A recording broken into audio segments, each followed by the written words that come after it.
3 estágios na sua reintegração, esclareceu O'Brien: o aprendizado, o entendimento e a aceitação.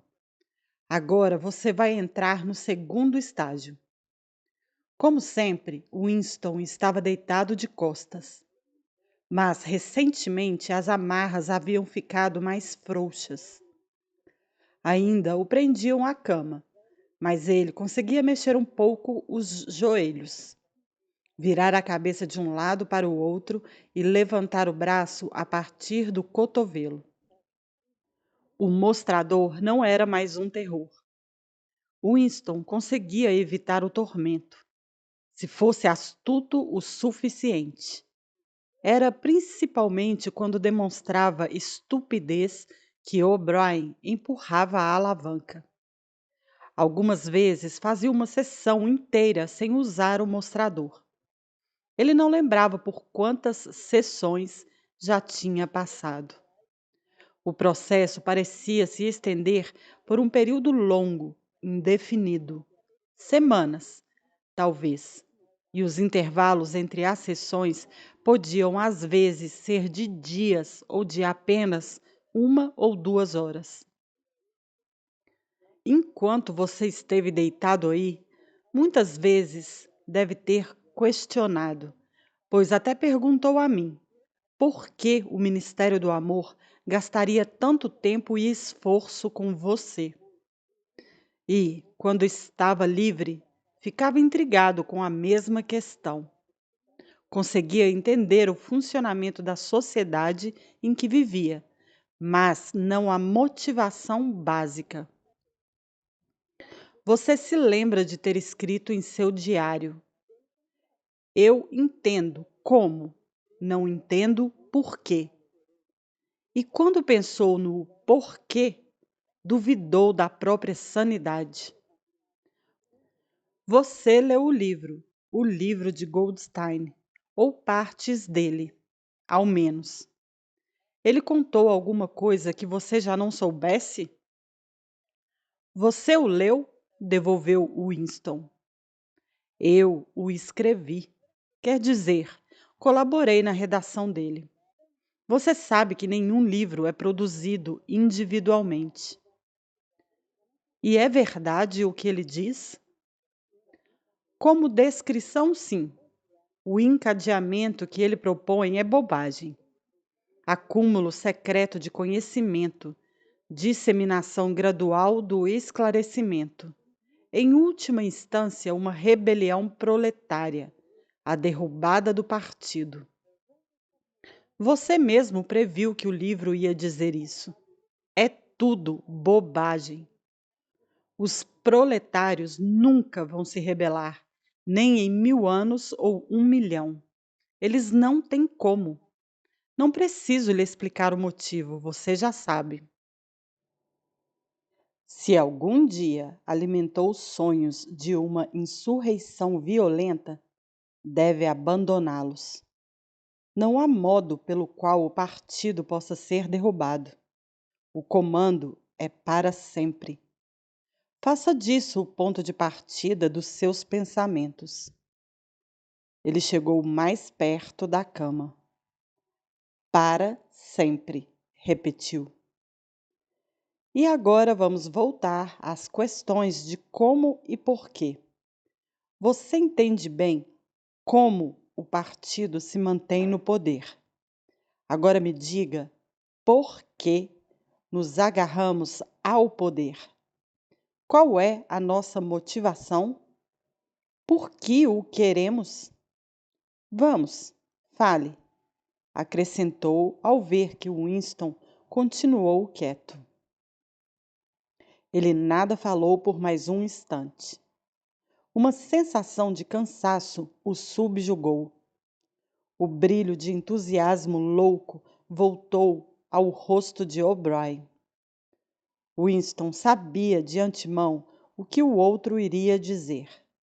Que o partido não buscava o poder em interesse próprio, mas apenas pelo bem da maioria.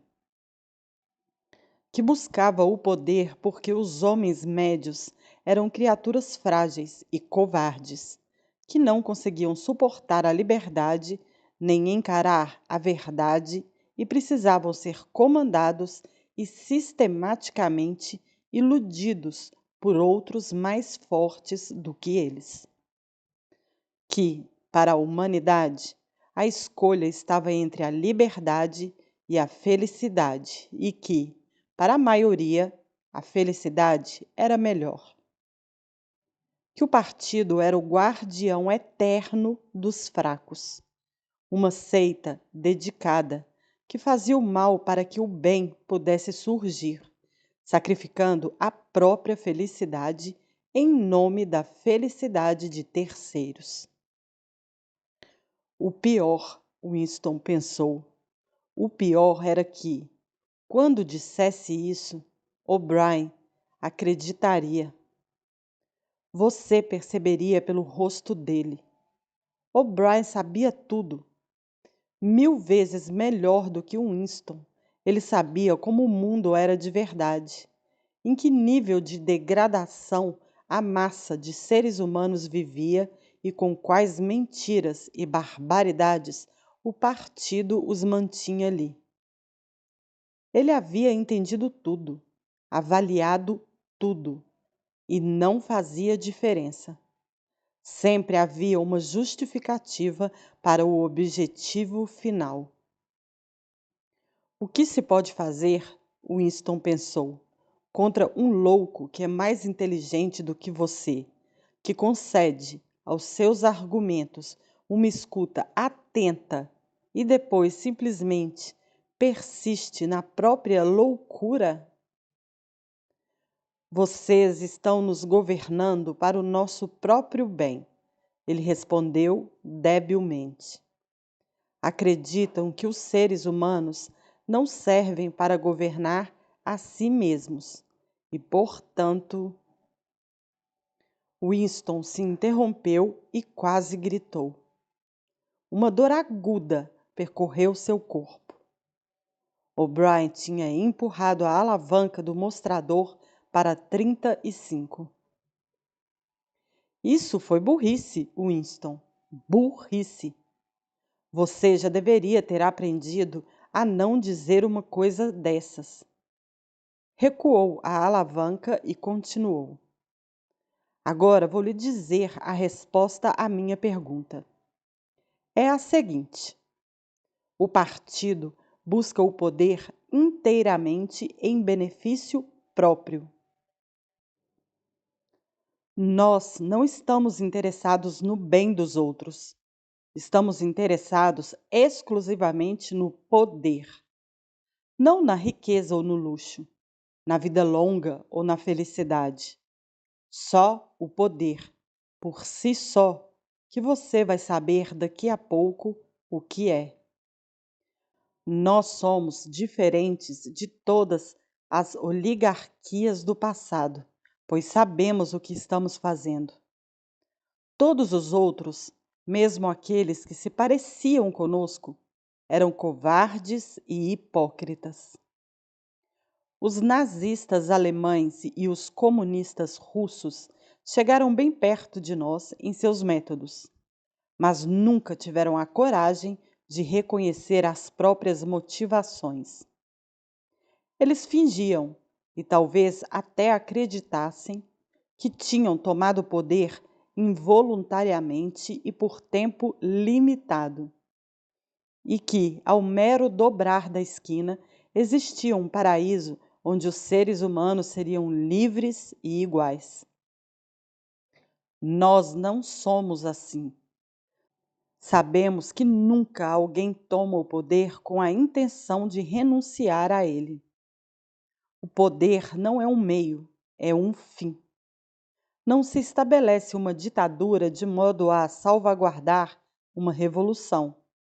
Faz-se a revolução de modo a estabelecer a ditadura. O objetivo da perseguição é a perseguição. O objetivo da tortura é a tortura. O objetivo do poder é o poder.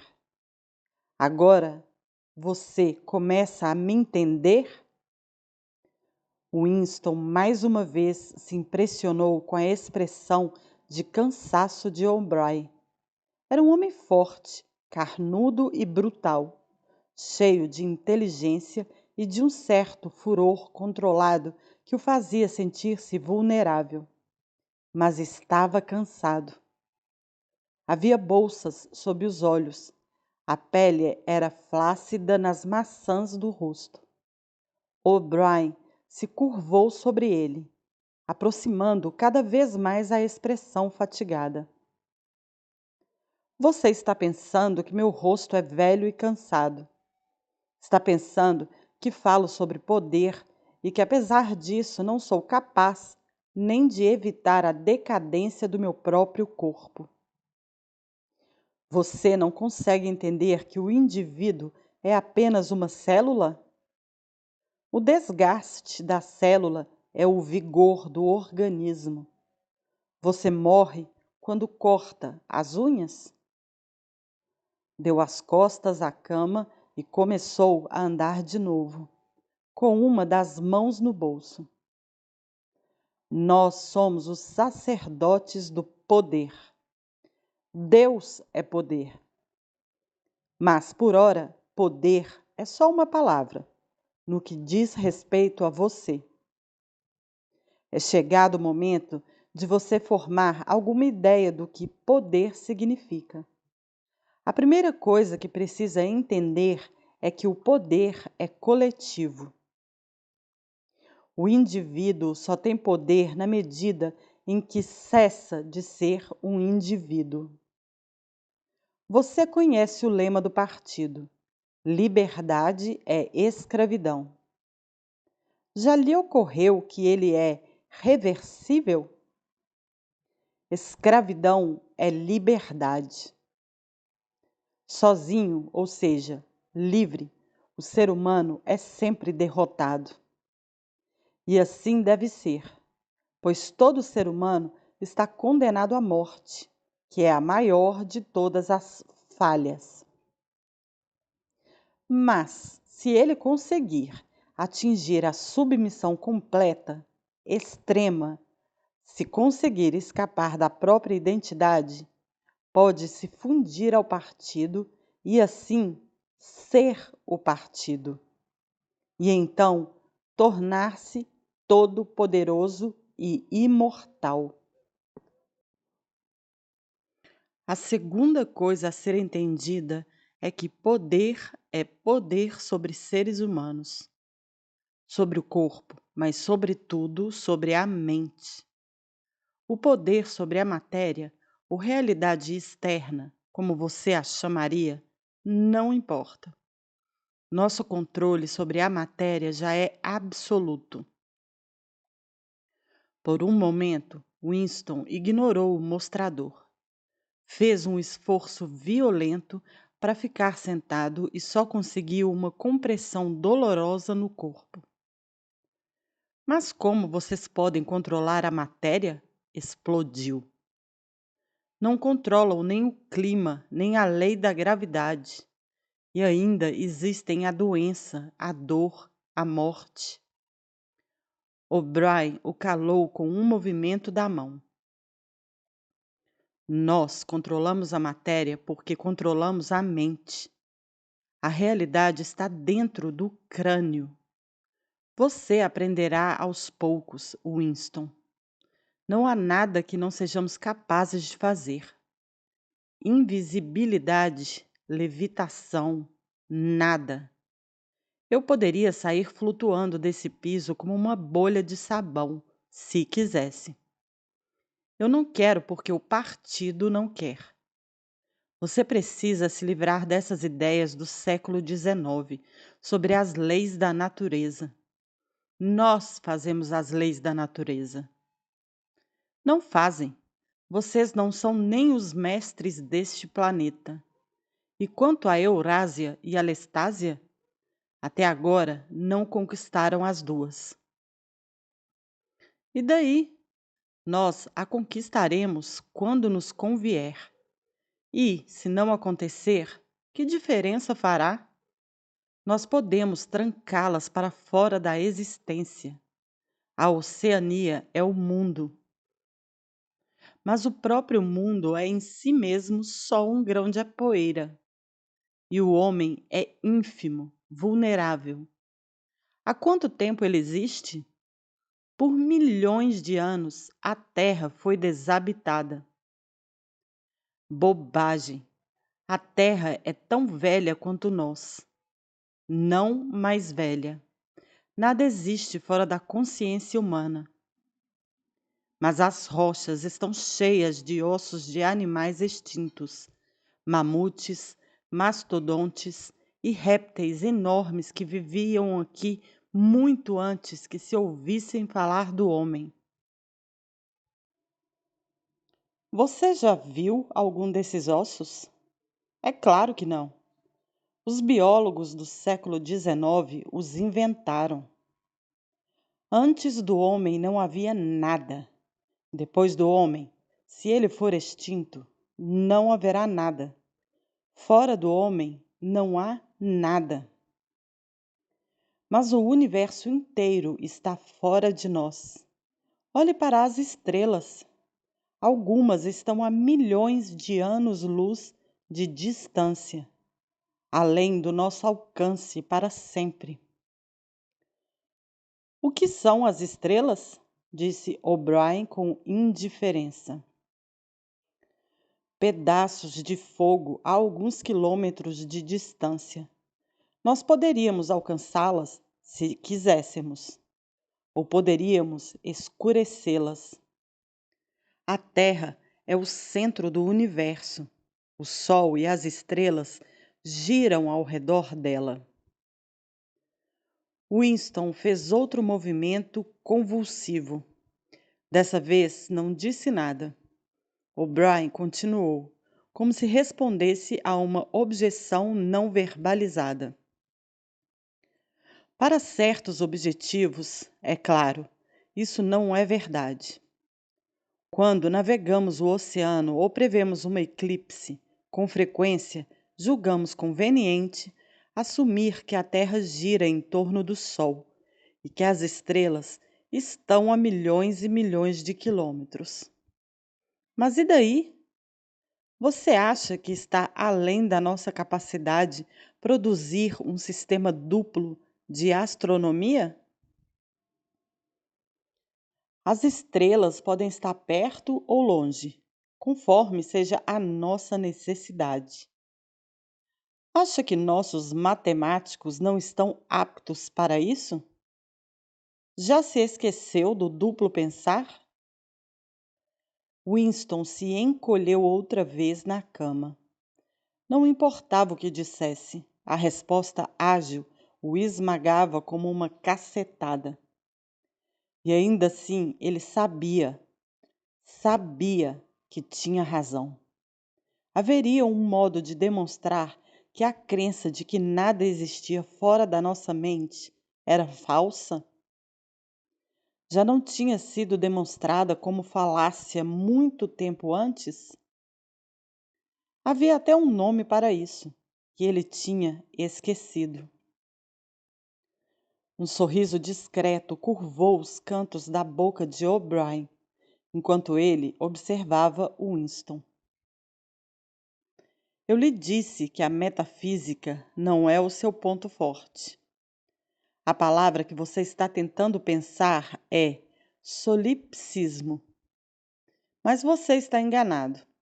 Isso não é um solipsismo. Solipsismo coletivo, se preferir. Essa, contudo, é outra coisa. Na verdade, é o oposto. Tudo isso é uma digressão, acrescentou O'Brien em um tom diferente. O poder real pelo qual nós temos de lutar dia e noite não é o poder sobre as coisas, mas sobre os homens. Fez uma pausa e, por um instante, assumiu de novo o ar de um professor questionando um pupilo. Como um homem avalia o poder que tem sobre outro? Winston pensou. Fazendo-o sofrer, respondeu. Exatamente, fazendo-o sofrer. A obediência não basta, a menos que esteja sofrendo, como ter certeza de que ele está obedecendo à sua vontade e não a dele mesmo? O poder está em infligir dor e humilhação. O poder está em estilhaçar a mente humana e colar os cacos de volta de um jeito que você escolha. Começou a perceber, então, o tipo de mundo que estamos criando? É o oposto exato das utopias hedonistas estúpidas que os antigos reformadores imaginaram. Um mundo de medo, traição e tormento. Um mundo oprimido e que oprime. Um mundo que vai se tornar não menos, mas cada vez mais impiedoso, conforme se refina. Em nosso mundo, o progresso caminhará em direção a mais dor. As antigas civilizações alegavam ser fundadas sobre o amor ou a justiça. A nossa se funda no ódio. No nosso mundo não haverá nenhuma emoção, exceto medo, raiva, triunfo e auto-humilhação. Todo o resto nós vamos destruir. Tudo. Já estamos desconstruindo os hábitos de pensamento que sobreviveram da época anterior à Revolução. Cortamos o vínculo entre filhos e pais, entre homem e entre homem e mulher. Ninguém mais se atreve a confiar na esposa ou em um filho ou amigo. Mas no futuro já nem existirão esposas ou amigos. As crianças serão levadas de suas mães no nascimento, como se tira um ovo de uma galinha. O instinto sexual será erradicado. A procriação será uma formalidade anual, como a renovação do cartão de alimentação. Vamos abolir o orgasmo. Nossos neurologistas estão trabalhando nisso neste momento. Não existirá lealdade, exceto a lealdade ao partido.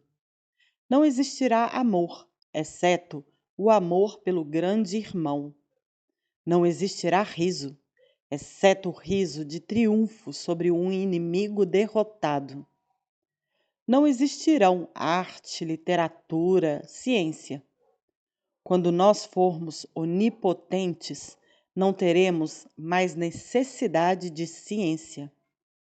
Não haverá distinção entre beleza e feiura. Não haverá curiosidade nem encanto com o processo da vida. Todos os prazeres afins serão destruídos. Mas sempre, e não se esqueça disso, sempre existirá a intoxicação pelo prazer, crescendo e se tornando cada vez mais sutil. Sempre, a cada momento, haverá o frisson pela vitória, a sensação de pisotear um inimigo vulnerável. Se você quer uma imagem do futuro, pense em uma bota prensando um rosto humano para sempre. O'Brien fez uma pausa, como se esperasse alguma fala de Winston, que tentava de novo se encolher na superfície da cama, sem conseguir dizer nada. Seu coração parecia congelado. O'Brien continuou. E lembre-se de que é para sempre. O rosto estará sempre lá para ser prensado. O herege, o inimigo da sociedade, estará sempre lá para ser derrotado e humilhado outra vez. Tudo o que você passou desde que está em nossas mãos vai continuar e piorar. A espionagem, as traições, as prisões, as torturas. As execuções, os desaparecimentos nunca cessarão. Será um mundo tanto de terror como de triunfo. Quanto mais poder tiver o partido, menos tolerante ele será. Quanto mais fraca a oposição, mais rígido o despotismo. Goldstein e suas heresias viverão para sempre.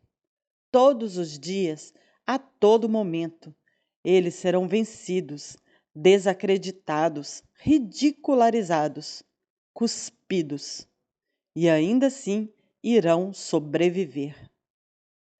Este drama que encenei com você durante 7 anos será encenado de novo e de novo, geração após geração, de formas cada vez mais sutis.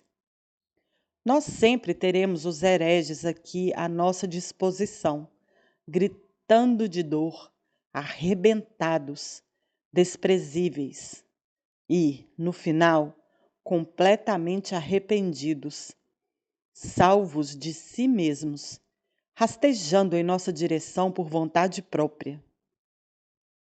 Este é o mundo que estamos preparando. Um mundo de vitória após vitória, triunfo após triunfo. Um interminável pressionar, pressionar, pressionar o nervo do poder. Vejo que você está começando a perceber como esse mundo será. Mas no final fará mais do que entender. Você vai aceitar e acolher esse mundo. Será parte dele. Winston se recuperou o suficiente para falar. Você não consegue, disse debilmente. O que quer dizer essa observação? Você não poderia criar um mundo como esse que descreveu. É um sonho. É impossível. Por quê? É impossível fundar uma civilização com base no medo, no ódio e na crueldade. Nunca duraria. Por que não? Não teria vitalidade. Acabaria se desintegrando. Cometeria suicídio. Bobagem! Você está sob a impressão de que o ódio cansa mais do que o amor. Por que seria assim? E, se fosse, que diferença faria? Suponha que nós decidimos nos desgastar mais rápido. Imagine que aceleramos a velocidade da vida humana até que os homens fossem senis aos 30 anos. Mesmo assim, que diferença faria? Você não consegue entender que a morte do indivíduo não é morte? O partido é imortal. Como sempre, a voz lançou Winston ao desamparo. Além disso, ele temia que, se persistisse em sua discordância, O'Brien acionaria a alavanca do mostrador de novo. Apesar disso, não conseguiu se manter calado.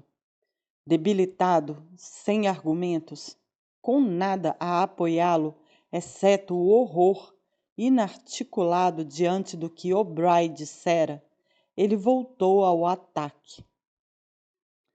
Não sei, não me importo. De algum modo, vão falhar. A vida vai derrotar vocês. Nós controlamos a vida em todos os aspectos. Você está imaginando que existe uma coisa chamada natureza humana, que ela vai se indignar com nossas atitudes e se voltar contra nós. Mas nós a criamos. O homem é infinitamente maleável. Ou talvez você tenha retomado sua velha ideia de que os proletários ou os escravos vão se levantar e nos derrubar. Tire isso da cabeça. Eles estão perdidos, como os animais. A humanidade é o partido. Os outros estão fora, são irrelevantes. Não importa. No final, eles vão vencer vocês. Mais cedo ou mais tarde, eles vão enxergar quem vocês realmente são e destruí-los. Você vê alguma evidência de que isso esteja acontecendo? Ou algum motivo para que venha a acontecer?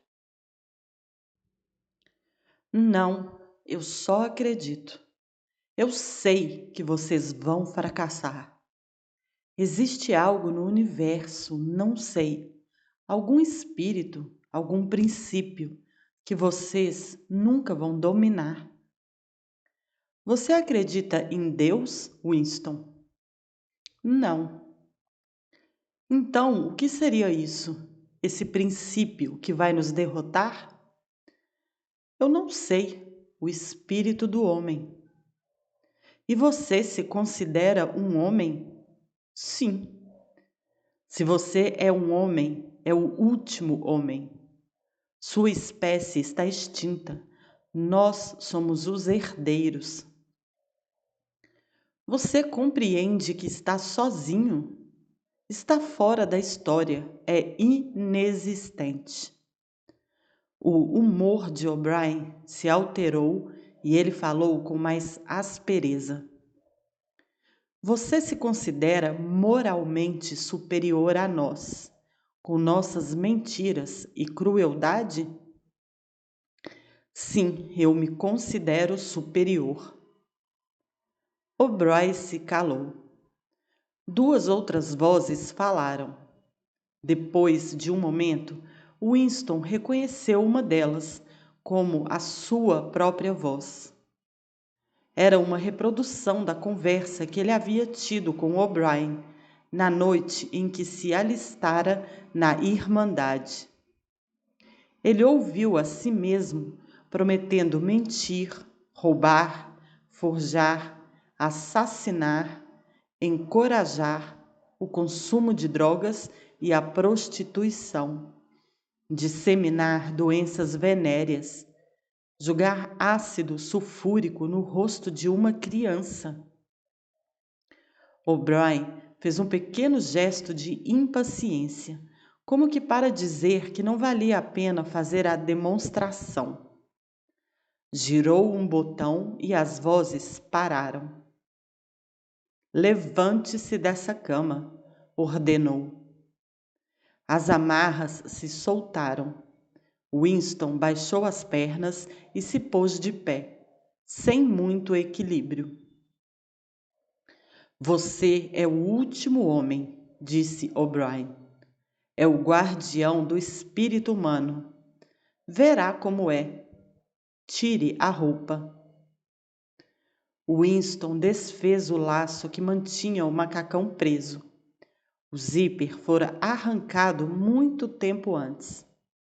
Ele não lembrava se em algum momento, desde a prisão, havia tirado todas as roupas de uma vez. Sob o macacão, grudavam-se a seu corpo trapos amarelados imundos, irreconhecíveis como resquícios de roupa íntima. Quando os deslizou para baixo, viu que na extremidade mais distante da sala havia um espelho de 3 faces. Aproximou-se e parou. Um grito involuntário irrompeu. Vá em frente, disse O'Brien. Ponha-se entre as abas do espelho. Assim você verá as laterais também. Winston parou porque ficou com medo. Uma coisa curvada, cinzenta e esquelética se aproximava dele. Sua aparência atual era assustadora, e não apenas porque sabia tratar-se de si mesmo. Ele se aproximou do espelho. O rosto da criatura parecia saliente em função da curvatura. Um rosto miserável, como de um passarinho engaiolado, com uma testa longa que se unia a uma cabeça também lisa, um nariz torto e maçãs do rosto caídas. acima das quais os olhos eram ferozes e alertas. As bochechas estavam sulcadas e a boca parecia sugada para dentro. Certamente o rosto era dele, mas pareceu-lhe que tinha se alterado mais do que seu interior. As emoções que o rosto registrara eram diferentes das que ele sentira. Estava parcialmente calvo. No primeiro momento, achou que tinha ficado cinza também, mas só o couro cabeludo era cinza, exceto pelas mãos e o círculo do rosto. O corpo inteiro estava cinzento, de uma sujeira antiga, impregnada. Aqui e ali, sob a imundície, havia cicatrizes vermelhas das feridas e perto do tornozelo a úlcera varicosa era uma massa infeccionada com cascas de pele se soltando. Mas a coisa mais assustadora era a magreza. A caixa torácica era estreita como a de um esqueleto. As pernas haviam definhado de um modo que os joelhos pareciam mais grossos do que as coxas. Ele entendia agora o que O'Brien quisera dizer sobre enxergar as laterais. O arqueamento da coluna assombrava. Os ombros magros, curvados para a frente, faziam o peito encovar, e o pescoço fino parecia dobrar-se sob o peso do crânio. Se fosse para arriscar um palpite, ele diria que aquele era o corpo de um homem de 60 anos que sofria de uma doença maligna. Você algumas vezes pensou, disse O'Brien, que o meu rosto, o rosto de um membro do núcleo do partido, tem uma aparência velha e cansada. O que acha do seu próprio rosto? Tomou Winston pelos ombros e o girou de modo que ficassem frente a frente. Veja em que condição você está. Olhe para essa crosta encardida espalhada por seu corpo todo. A sujeira entre seus dedos dos pés. A nojeira que escorre da sua ferida na perna. Você sabia que está fedendo como um bode? Provavelmente nem sente mais. Olhe para a sua magreza. Veja como consigo fechar o polegar e o indicador ao redor do seu bíceps. Eu poderia partir seu pescoço como uma cenoura. Você sabia que perdeu 25 quilos desde que está em nossas mãos? Até seu cabelo está caindo em punhados. Veja! Pegou a cabeça de Winston e tirou um tufo. Abra a boca. 9, 10, 11 dentes restantes. Quantos você tinha quando veio para cá?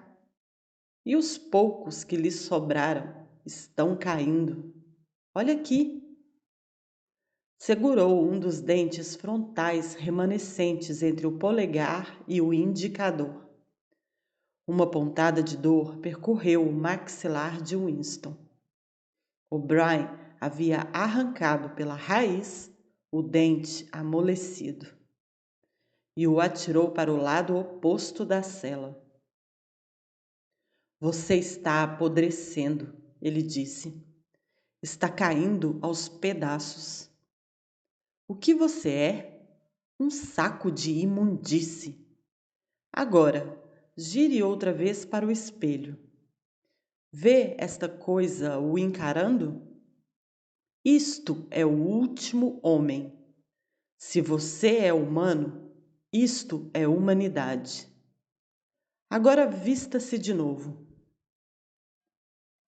Winston começou a se vestir, com movimentos vagarosos e rígidos. Até agora não havia notado como estava magro e fraco. Um único pensamento ocupava sua mente, que se encontrava naquele lugar fazia mais tempo do que tinha imaginado. De repente, enquanto se ajeitava nos trapos, um sentimento de piedade por seu corpo arruinado tomou conta dele. Antes de se dar conta do que estava fazendo, tombou sobre uma pequena banqueta ao lado da cama e irrompeu em lágrimas. Tinha ciência de sua feiura, sua deselegância, um punhado de ossos em roupas imundas, sentado chorando sob a luz branca intensa, mas não pôde evitar. O'Brien pousou a mão em seu ombro, quase gentilmente. Não vai durar para sempre. Você pode escapar quando quiser. Tudo depende de você mesmo. Você fez isso. Você me reduziu a esse estado. Não, Winston. Você se reduziu a isso. Foi o que aceitou quando se posicionou contra o partido. Tudo isto estava contido naquele primeiro gesto. Não aconteceu nada que você mesmo não tivesse previsto. Fez uma pausa e então retomou. Nós o derrotamos, Winston. Nós o quebramos. Você viu como seu corpo está. Sua mente está na mesma condição. Não creio que lhe reste muito orgulho. Você foi chutado, açoitado e xingado. Você berrou de dor, rolou no chão em meio ao próprio sangue e vômito. Implorou por misericórdia, traiu tudo e todos. Consegue citar uma única humilhação que não lhe tenha sido imposta? Winston tinha parado de chorar, embora as lágrimas ainda vazassem de seus olhos.